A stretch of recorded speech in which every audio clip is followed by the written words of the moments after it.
یہ سال 1946 کی ابتدا تھی۔ فلسطین کے غرب اردن کے علاقے میں کچھ چرواہے اپنی بکریاں چرا رہے تھے۔ پاس میں قمران تہذیب کا علاقہ تھا جہاں کچھ غاریں تھیں۔ چرواہوں نے وقت گزارنے کے لیے آس پاس پتھر پھینکنا شروع کر دیا۔ ان میں سے ایک پتھر کھائی میں موجود ایک غار کے اندر گیا، جہاں سے ایک تیز آواز آئی جیسے گفا کے اندر کچھ ٹوٹ گیا ہو۔ چرواہے غار کے اندر گئے تو انہیں قدیم زمانے کے کچھ مٹی کے برتن ملے جن کے اندر ہزاروں سال پرانے اسکرپٹ اور تحریریں موجود تھیں جو چمڑے اور کاغذوں پر لکھی ہوئی تھی۔ آس پاس کے علاقوں کو جب آرکیولوجسٹ نے تلاش کیا تو وہاں 900 قدیم تختیاں پائی گئیں جنہیں آج بک آف انوک کہتے ہیں۔ یہ کتاب تاریخ انسانی کی عجیب و غریب اور بالکل الگ کہانی بیان کرتی ہے جس میں طوفان نوح تک کی انسانی تاریخ لکھی ہے، جن میں خاص طرح کے مخلوقات کا ذکر ہے۔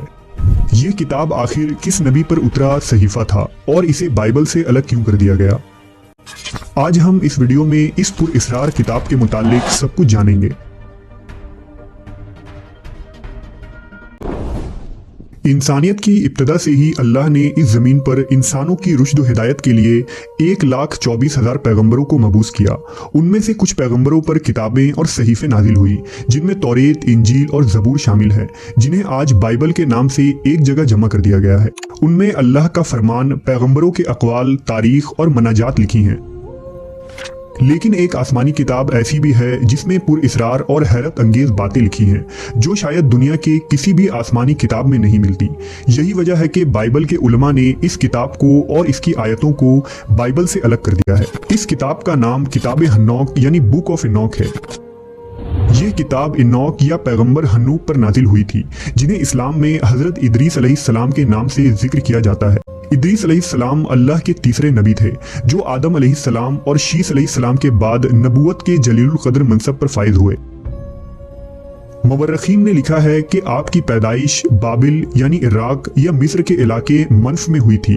ادریس علیہ السلام یارد کے بیٹے تھے جو آدم علیہ السلام کے 7ویں نسل سے تعلق رکھتے تھے اور حضرت نوح کے پردادا تھے۔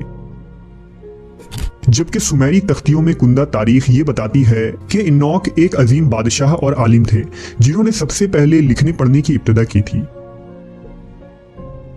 ہنوک کی کتاب انسانی تاریخ کی ایک عجیب و غریب داستان کو بیان کرتی ہے جس کے مطابق خداوند خدا نے واچرز یعنی فالن اینجلز کو اس زمین پر گرایا تھا جن کا سردار شامیازہ تھا۔ یہ ہزاروں سال پہلے کی بات تھی۔ وہ اپنے 199 ساتھیوں کے ساتھ کوہ ہرمن پر اترا اور انہوں نے یہ عہد کیا کہ ہم انسانوں کی بیٹیوں سے جنسی تعلقات قائم کریں گے۔ واچرز دراصل خدا کے فرشتے تھے جنہیں انسانوں کی نگرانی کے لیے بھیجا گیا تھا، لیکن وقت گزرنے کے ساتھ یہ زمین پر رہنے والی حسین عورتوں کے عشق میں مبتلا ہو گئے۔ یہ انسانی عورتوں کے لمبے اور حسین بالوں کی طرف مائل ہونے لگے۔ انہوں نے عورتوں کے ساتھ جسمانی تعلق بنائے جس کے نتیجے میں نیفیلیمز یعنی جائنٹس پیدا ہوئے جو کہ عجیب و غریب اور دیو قامت مخلوق تھے۔ ان جائنٹس نے زمین پر خوب تباہی مچائی اور انسانوں کو ہی مار کر کھانے لگے، یہاں تک کہ چرند و پرند، جنگلی جانور اور درندے بھی ان کی شر سے محفوظ نہ رہ سکے۔ حضرت ادریس علیہ السلام کو انہی درندہ صفت مخلوق کی ہدایت کے لیے مبعوث کیا گیا تھا، لیکن انہوں نے آپ کا انکار کر دیا۔ ہنوک کی کتاب کے تیسرے باب میں یہ بتایا جاتا ہے کہ کس طرح ان فالن اینجلز نے انسانوں کو فساد اور تباہیوں کے علوم اور چیزیں سکھائیں۔ مثلاً عزازیل نے انسانوں کو تلواریں، خنجر اور ہتھیار بنانا سکھایا۔ اس نے انسانوں کو زیورات بنانا اور آنکھوں کو سنوارنا سکھایا۔ ان سب کاموں کی وجہ سے انسانوں میں برائی اور بدکاری پھیل گئی۔ اس طرح شامیازہ نے جادو کرنا سکھایا، آمروز نے ستاروں کے علم اور کوکابیل نے علم فلکیات سکھائی۔